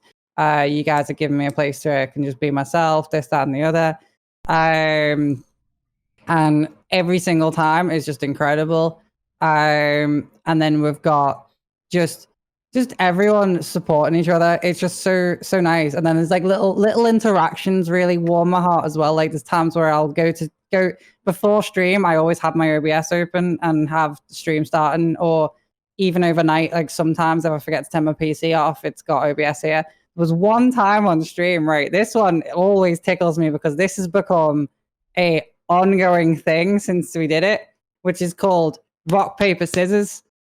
And this has become the Chattel Royale. And this all started from two people who are now mods. They started pretty much just going 3, 2, 1. So they'd let, like, between them, they decided that one of them would count down. And then on the 3, they'd both call out at the same second, whether it's rock, paper, or scissors. And they would play like that. And it was so fucking cute. I was watching it just unfold. They're all like there, like they'd call the same ones, and they'd be there like, "Oh, fuck!" And then like they'd be doing it for ages because it was one day that I was running really late, and they just started doing that, and it was fucking hilarious. And then now that has become a thing where we've basically integrated the integrated Nightbot to randomly generate either rock, paper, or scissors if you do a command, and then tag a person. So let's say me and Active were playing, I'd go !RPS and then Activision, and it would go up saying OBKATIEKAT challenged Activision. Oh, okay. I got it. It's a 1v1. And either won or lost with rock, paper, or scissors. And what we do now is we do like what we like to call Chattel Royale, where basically there's a huge table of 16 people who have subbed, and basically they fight for VIP of the week, and it's a huge knockout tournament, and we do that every week on Reset, and That's it's just awesome. become this amazing thing. I absolutely adore it. That's There's so great. there's shit like that. There's like when we've got the when we did Corridors of Time, getting to interact with all them to figure the map out, like working with Raid Secrets, working with like all the big content creators like Glad, Datto, all of them. They were really welcoming, even though Datto was only there for like the first day. But then like everyone else from that gang was amazing. And then we did it again for Seraph Towers, but we pretty much, as a community within my lot, we pretty much said that we want to try and take over the top 10 as a goon force. Mhm. And if you look at that week that we did it, because we started on the Thursday and then we finished it by the Sunday, and I think 6 out of the top 10, 6 out of the top 10 were from my chat, including myself. And then we also had played with the other 2 people that weren't Chevy, because Chevy was busy doing his own thing. But like that was a triumph as well, because we were like, oh, look at that. And then there's also like the partner grind that we've been doing for a little while now, and just growing. Like we've pretty much gone from 3 viewers this time last year to now we're getting like 120 every stream, and this kind of stuff. Like it's just always just going and going and going, and seeing the amount of support that these guys come out with, like day in, day out, and just that like I know you guys have seen it probably on Twitter where I'm like, oh, I miss you guys on my fucking day off. I don't know what to do. And it's literally because day in, day out, like they're like, oh, where's stream? Come on, come on. And like I go to bed, look forward to seeing them the next day. They're always like making gifs of my emotes and all that kind of stuff. And it's just it's fucking incredible just waking up every day and knowing I get to spend time with my goons. Like it's incredible. That's wholesome as fuck. Yeah, I've told That's my awesome. chat that it's obviously I love having conversations with them one-on-one, but my favorite thing is when I'm streaming, it's just watching them interact with each other and like goofing around with each other, and that's how you really build a community. So the fact that you have your viewers are doing that and just having fun really means that you're building something pretty cool. Sorry, I can see them. Doing that. The funniest fuck.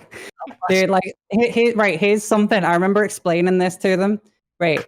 I don't know if you guys do this, and you guys in the filler chat, so you guys as well. Right. I want to know if any of you, when you're reading chat, do you ever, when you see emotes, do you ever, even if you know what that person looks like who's putting an emote, do you ever picture them as the emote that they're doing? Yes. So like, for example, right, like literally I will see them doing, I don't know if you guys have seen the Motherland thing that we started like a while ago, where we get the shitty fluted Russian anthem.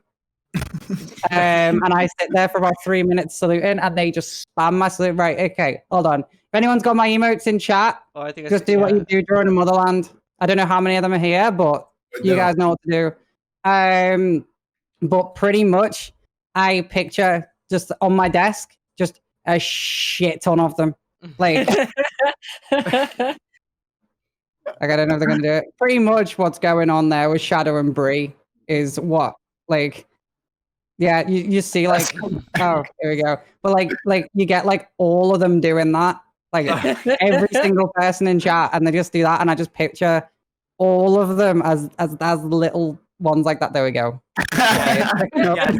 Yeah. That's hilarious. That's awesome. My chat just bullies me about eating chicken wings and playing horror we hate games. you. So Because we hate They'll you. never Like, catch me playing a horror game. oh, I gave them a channel point challenge if they raised enough channel points to do. That was the first time I interacted with you. Yeah, to do Was a on horror your, game. horror game streams. Okay, Yeah. now, okay, but in our defense, okay, we thought that you was going to choose something simple, like a Resident Evil game. You chose Visage. You chose Visage. If I'm gonna do it, Yeah, I might as well that's- just like do the scariest one. I still haven't beaten Visage. That game is terrifying. There's a reason for that. I'll never forget. Listen, it's a real short story. It's a real open and closed case. For those of you who played Visage, you know that in the main house there is a room that has a door on the left, a closet, and a door on the right. The door on the right is one hallway. The door on the left is another hallway. I came into said room from the door on the right. I went to door on the left. That door was locked. I turned around, went back to door on the right to leave said room. That door is now locked. I'm stuck. Don't know where I'm at. And those of you who play Visage, you know that if you're in one spot for a particularly long time, your sanity starts to decrease, specifically if things start to get dark. There's one light bulb. The light goes out. Oh my god. So now I'm locked in this goddamn room. Light comes back on though. So I'm thinking, all right, cool. Bet I'm safe. At least Oh for my now. God. I could wait it out. I forgot about the fucking closet.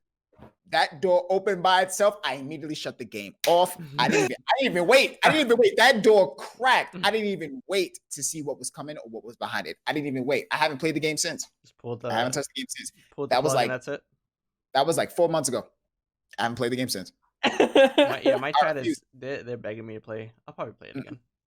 I'm See, not- here's the thing. All right, you guys know that I mainly play D2 like 99% of the time. Yeah, but you were playing Dark Souls 3 the other day. I've been playing a lot of shit. Right. Okay. So pretty much what happened was before Last of Us 2 came out, we were doing Last of Us 1 just to get back in the groove of it, familiarize everything, reattach our connection with the characters, all that kind of shit.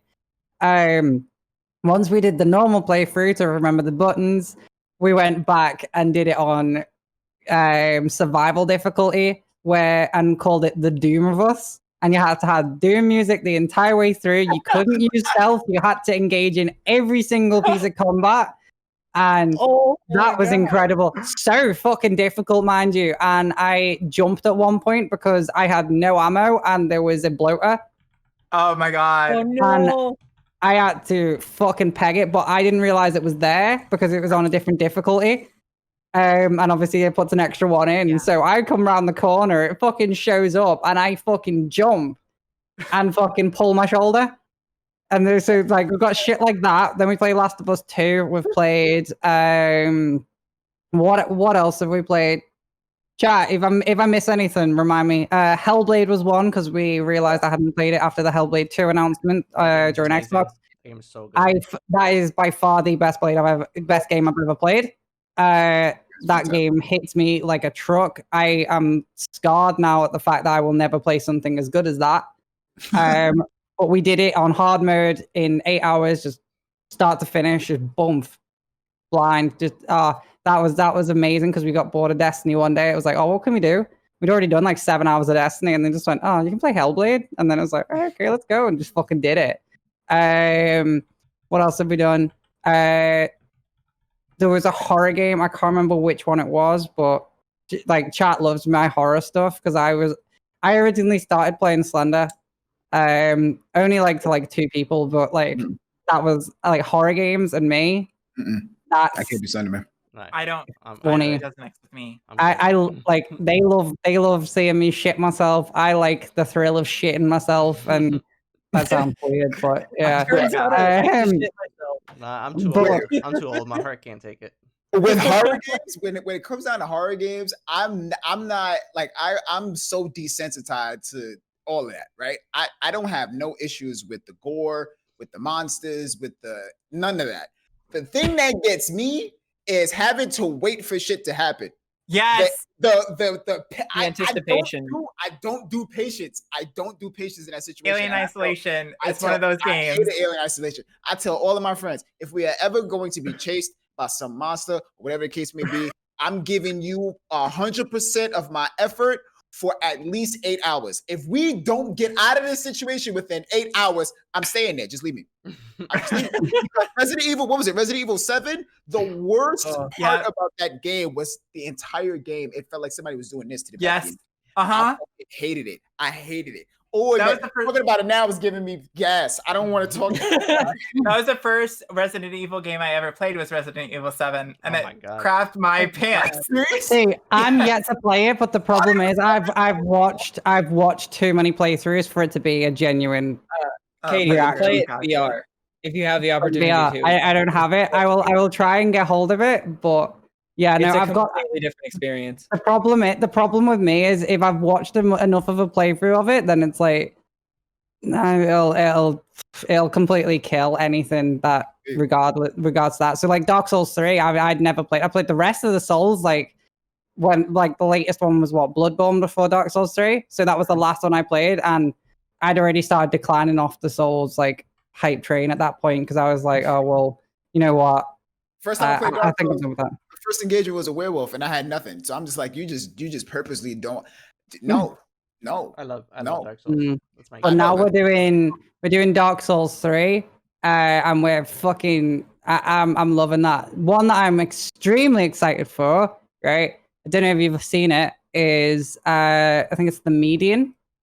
Oh Yes! yeah, that was good. Oh, I am so excited for that. Like literally, great. I love that. I'm so ready for that. That is gonna Like, be fantastic. literally, we seen that in the Xbox reveal, and me and my chat just like kind of just went, The biggest thing "Here for we the go." Xbox was Fable. As everybody knows, Fable was my shit. I'm sorry. Once I saw Fable, I did that. I'm really that reaction went viral, and it's posted on my Twitter. It's posted on my tweet. It's my pinned tweet. That reaction was ridiculous. That fall got me, but I love it. I love it. All right, not to cut the Oh conversation. no, it's fine. Go short, ahead. I'm We was done. having fun.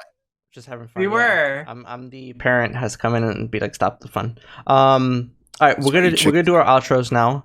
So in good old fashioned, what we like to do is go around and give a shout out to somebody. It could be somebody in your personal life, somebody in your community. And then I'll also have one last question for you guys. I did get a DM. I'm not gonna say who it was from, but somebody who just wasn't comfortable in posting in chat, but they did have a question they wanted to ask. So I'll have you guys answer that question. Yeah, so basically I'll do my shout out. Then we'll go in order. So we'll hit Jess, Ellie, Nogi, and then Katie. Nope, I'm last. You want to be last? I'm last because I'm always first. Okay, that's true. We'll start with Chris. Me, and then Katie, Always. Nogi, Ellie, and then Jess. Okay, cool. And then we'll go rate somebody. So my shout out for this week is probably gonna be for her name is Rilla Blossom. She's in chat right now. She's one of my mods. She was one of the ones that came up to me wanting to see this topic be on the filler. So yeah, I wanna shout her out. And she's also a great mod, even though she hates me. So that yeah, pretty much, yeah. Okay, so Katie, if you want to go do your shout out, do your outro, and the question that this person asked was, let's see, what gave people the energy, strength to come out, especially if they knew it might have adverse reactions by friends and family? Right. Okay. So I will answer that question, but just before I do that, is there a specific number of shout outs I can do? Because I've got like a few people I want to do, and then Yeah, go for it. I think right. Okay. So that it won't take long, but pretty much right. Okay. So what I'd say is it kind of reaches a point where you're like, okay, I'm sick of living as someone I'm not. I'm sick of trying to hide. It becomes fucking exhausting. And then at a certain point, you've got to go, right, okay, enough's enough. I'm going to fucking be me. And if anyone's got a problem with it, fuck them. And that's pretty much it. What like, it gets to a point in life where you go, like, you get sick of trying to go for other people's approval, and you've got to start living by your own standards. If you're feeling shitty one day, then pretty much what you got to do is think, what would the best version of me do? And you go from there. I write a lot of motivational tweets.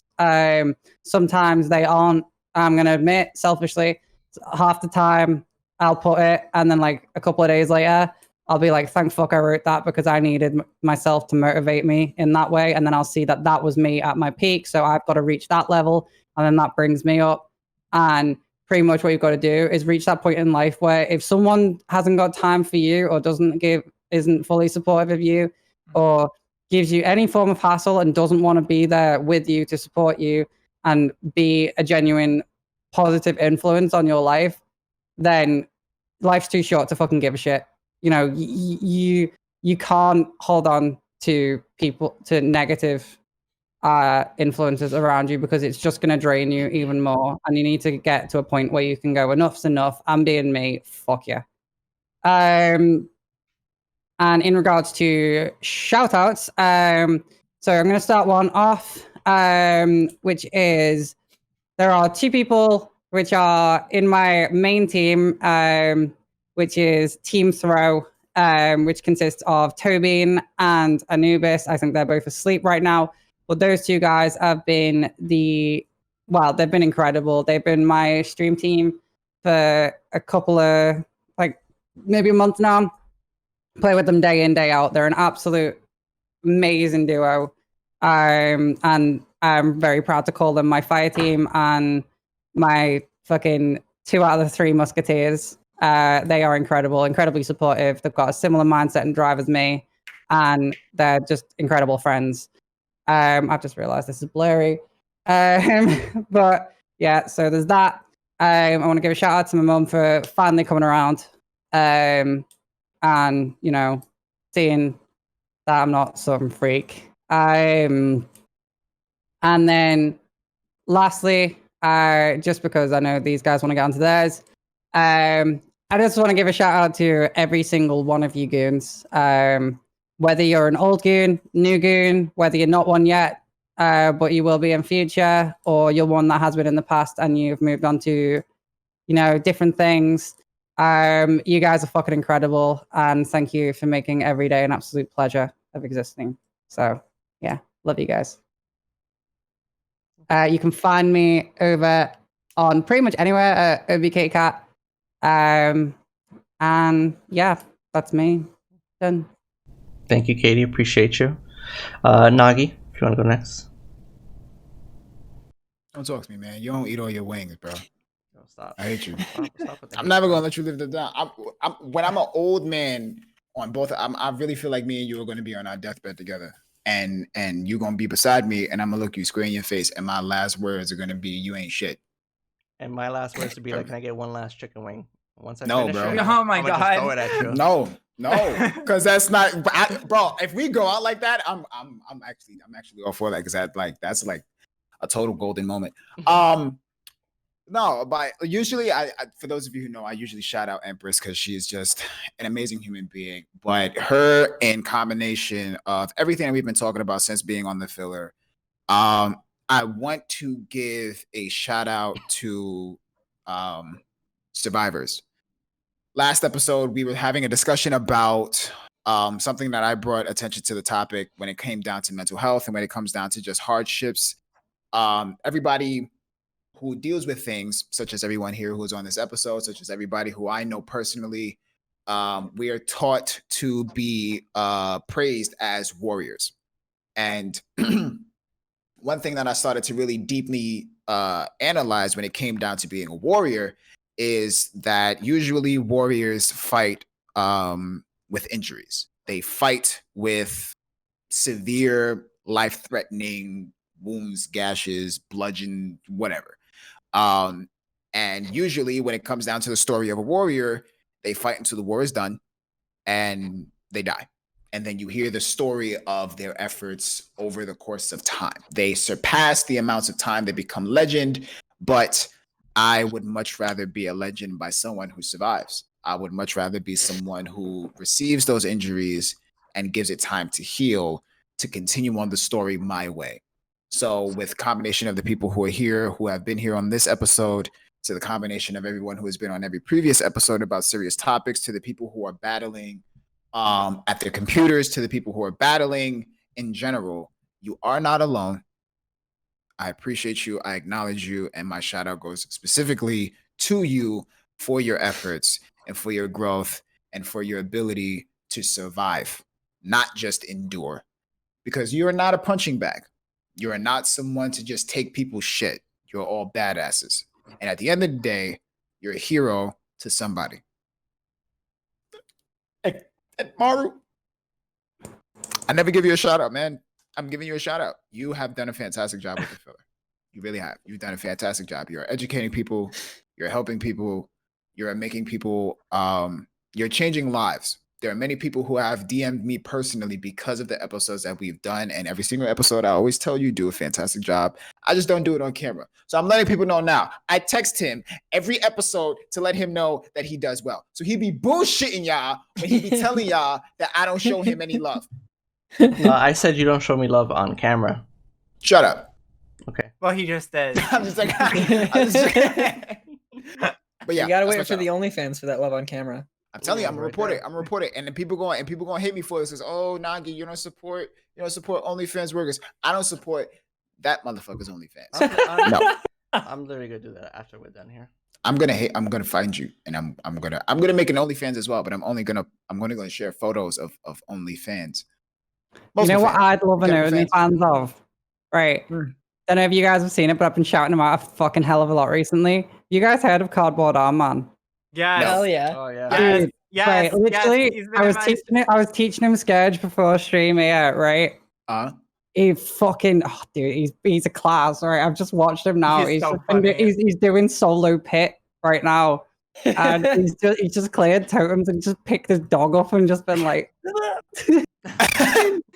oh, dude, he's great. I love him. I He's love so funny. Cardboard. He's great. Definitely, great. definitely.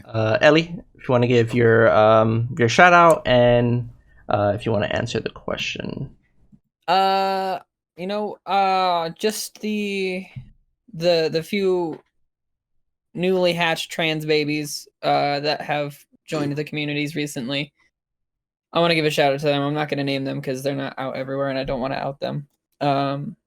But I'm exceedingly proud of y'all, motherfuckers. And Bon the Dan Bon, because he's an asshole. I love him. Brandon. Exactly, Brandon. Brandon. Where's Brandon? But yeah, I am ELLEIGHBEAN. You can find me on Twitch, Twitter, Instagram. I think I don't fucking post on Instagram, but ELLEIGH Bean, because I'm pretentious. And then what was the question? I'm sorry, my memory is dog shit. That's good. So the question was, what gave people the energy strength to come out, especially if they knew it might have an adverse reaction by friends or family? Oh, I mean, for me, it was either I was gone or I continued the actual me. So it was a no-brainer. I respect And that. last but not least, Well, Activision, thank you. aka First Jess. of all, thank you, Maru and Nogi, for inviting me on the podcast. Absolutely. So thank you to them. But I'm going to answer the question first, and then I'll give my shout outs and stuff. The way that I see my life turning and the way that I felt the adverse affection, like reactions from my parents and what, not even knowing what my brothers thought when I came out to them, really, really, really negatively gave me negative thoughts. And I was not happy. The best way that I could give you advice to do it is fuck all the haters. Be happy of who you are. And if you're not happy with the situation, wait till the situation gets better. Patience is key. It took me a long time to actually be able to get to the position I was at. And these two lovely ladies next to me started younger than me. And the way that I see it now is that I can be an influence for somebody that, like with Ellie and with other people that are there. But just be yourself. Don't listen to other people. Listen to your heart. Listen to what your heart tells you. Listen to your mind. And just try to be happy. I know that's a hard thing to say, but try to be happy and surround yourself with good people. So my name is ACTIIVEVISION. ACTIIVEVISION. You can follow me on Twitter, Instagram, Snapchat, anywhere that is you can find me. I also do a blog that I'm trying to get started on too, and that's going to be posted on Tumblr. Support. No, Follow. not yet. There's only one post on there, so we'll hold it back for a second. And that was kind of back. But a couple of shout outs. First of all, to my best friend Ashley, thank you for sticking on my side and allowing me to live the life that I've always known, and to allow me to be happy. She gave me the courage to basically walk out as a girl for the first time in public and not get harassed as badly as what it could have been. So thank you to them. And this might be hard, but thank you to my moderators, if it was past, present, or future, because without them in my life in 2018, I wouldn't have been alive. They figured out where my dad lived, or it worked. One of the moderators did that and then told another moderator, and then the moderator called my dad, and my dad called my sister-in-law, and it saved my life. So thank you to them. Intense. It was super intense. You can ask Ellie. Like, I was there for that. It was, and it wasn't even like I wasn't even thinking of that time, but they saved my life, and that's what matters to me the most, honestly. But also, thank you to everybody that has impacted my life. I think the biggest thing is of meeting every single one of you that I've seen in other people's chats, or that I interacted with, or I met in person, or that came up to me and gives me hugs randomly at GCX and stuff, and I don't know who you are. It's just it's a blessing to be able to allow me to tell my story and allow people to see the encouragement that I receive, and to push forward through the tough times. Without you guys, I couldn't do anything. Whether it's in my community, whether it's supporting another streamer, whether it's supporting yourself, whether it's supporting a friend, it doesn't matter. Just support each other. Just support each other, because you only have one life. You only have one life. Use it to your best advantage and make a wholehearted effort to make it better and live your life the greatest that it can be. Love it. I just wanna thank you guys for being on the show and speaking your truth and educating not only me and Nogi, but everybody in chat. And I Absolutely. do hope that in the things that you guys shared and said, that somebody out there was positively impacted, even if it was just one person. If it gave them the courage and the strength to speak their truth and be who they are, then it definitely mattered. So just want to thank you guys. Do a little outro here. Anybody who's watching on YouTube, appreciate the support. Make sure you like and subscribe. If you're listening on any podcast, I don't even know what you do on podcasts. Is it just follow? I think it's just follow, right? Yeah, just follow and listen. Yeah, just follow and listen. Yeah, I don't know what I'm doing at this. But yeah, appreciate everybody who tuned in today. Appreciate everybody who listened in and watched the episode.